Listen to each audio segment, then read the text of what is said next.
Doom Eternal is a video game. Gaming.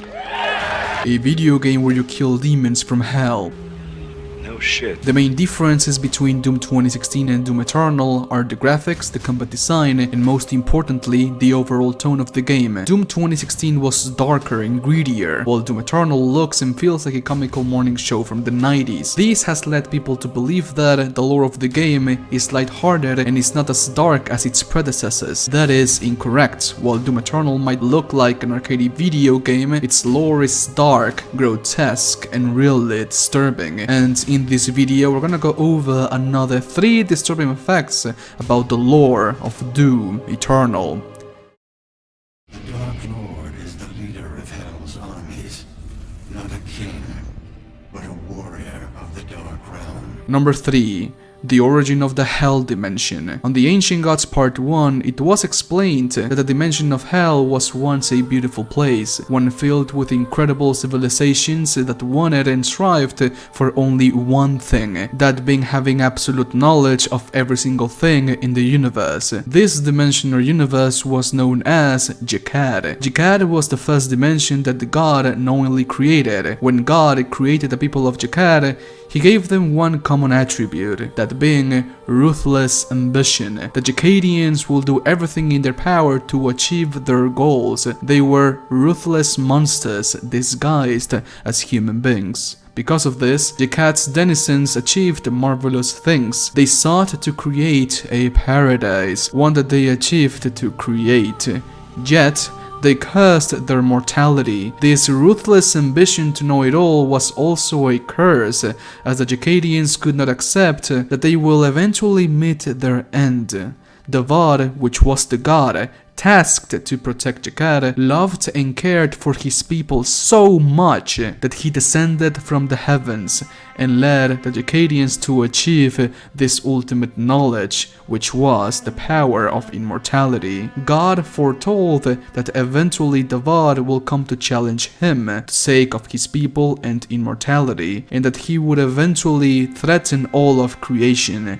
It is described that God has all of his created dimensions engulfed in his arms, kinda like if he was embracing them with care and love. Because of the big threat that was Davad and Jakad, God took out the dimension of Jakad from his caring arms and sealed it away into darkness. This consumed Davad with eternal rage towards his father, and because of this, he bended the whole universe utterly to his will. Davad, with his power, spread so many darkness, hatred, and corruption that this beautiful paradise became a corrupted wasteland, burning with hellfire. It's pretty disturbing to think that a place so beautiful, one that you could even consider heaven, got turned into hell by the rage of one god, and that the very demons and hellspawn you fight in the games were probably humans billions of years ago, and that their morphed and corrupted look are billions of years of corrupted evolution. Davad corrupted Jakad so much that its people became these inhuman monsters. This doesn't mean that all of the demons from hell were humans before, but we have seen what hell did to the hardened Sentinel warriors of past, and what they transformed into. It was also recently confirmed, not even a day ago, by Ugh Martin, the game director of Doom Eternal, that hell is an extension of Davad's power, meaning that all you see here, death, hatred, and corruption, was all created and brought forth by a loving and caring God. Davad became like this because he cared so fucking much. It is you, in their world. Number 2. The true origin of the Doomslayer. The Doomslayer and the Dark Lord look the same. You could even argue that they are twins, and Vega straight out says that the Dark Lord is the Doomslayer but from hell. This fact left fans of the story really confused. How was it possible for the Dark Lord to be actually the Doomslayer and vice versa? If you take a look into the codex of the game, it highly hints that the Doomslayer is the reincarnation of the Dark Lord. When the Father defeated the Dark Lord, he let his body fall into the depths of darkness. The Seraphim went to the hollow body of the Dark Lord took a DNA sample of it and artificially created the Doomslayer. That is the only logical reason why the Doomslayer and the VOD look the same, yet they have their own individuality. We have been allies for some time now. I knew who you were the moment you set foot in our world, and who you could become to us. The Seraphim knew because he created the Doomslayer as a grand plan to kill the Dark Lord. That would explain why the Doomslayer already had inhuman strength when he was still a mortal, and recent statements from Ugo Martin back this up as well. Ugo Martin highly hints that the existence of the Doomslayer is also an extension of the Dark Lord's power. That's why the Doomslayer is him. This goes against everything that the Doomslayer has ever lived for. His sole existence and purpose in life is to purge the demons of hell back to their world, yet he is one of them, as deep in his DNA code there are traces of the Dark Lord all over the place. The Doomslayer has always been part of the things he hates the most.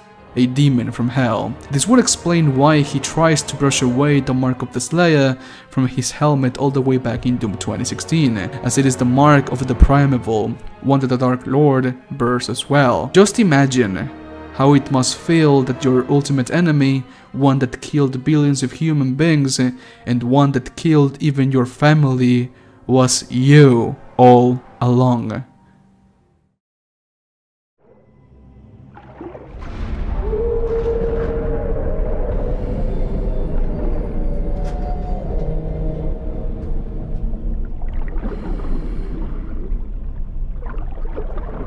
Number 1. The Sarlacc Pit. Well, first of all, this is a direct reference to Star Wars and I find that really amusing, but on the first mission of the Ancient Gods Part 1, right after the Doomslayer goes under the ocean to retrieve the Seraphim's body, you can see a Sarlacc Pit. This giant monster is the result of the propagation of the hell growth on the earth, a big giant parasite. The Ark scientists describe this hell growth as an unstoppable biomass that has such a great cellular reproduction that they deem it impossible to contain. All the tentacles, gore nests, and super gore nests you see throughout the game are all part from the same parasite, taking a hold from the center of the earth and destroying whatever crosses their path. All of these tentacles are linked to Hell's stomach, and the presence of this sea monster thousands of meters below the ocean basically lets you know just how deep the spread of this parasite on the earth has gone. And lastly, number 0. The Earth's fate. On the Ancient Gods Part 1, on the mission of the Halt, right at the very end of it, if you take a look into the environment in the sky, you can actually see a destroyed Earth planet, and you might be wondering, what does it mean, Midnight? In the base campaign, the Khan Maker says to the Doomslayer that if he stops his rampage against the demons, she would take the Doomslayer back to his homeworld, the Earth planet of the 7th dimension, to a time before the demons attacked, before the death of his family. The Doomslayer made the ultimate sacrifice to stay behind on Hell to save the world, one that was all in vain, as the Earth world of the 7th dimension was eventually destroyed and consumed by the demons of Hell. That is incredibly tragic. And so, my friends, those were the 4 most disturbing facts about the lore of Doom Eternal. I'm going to make another video on this topic when the Ancient Gods Part 2 comes out and more disturbing lore about the game comes out as well.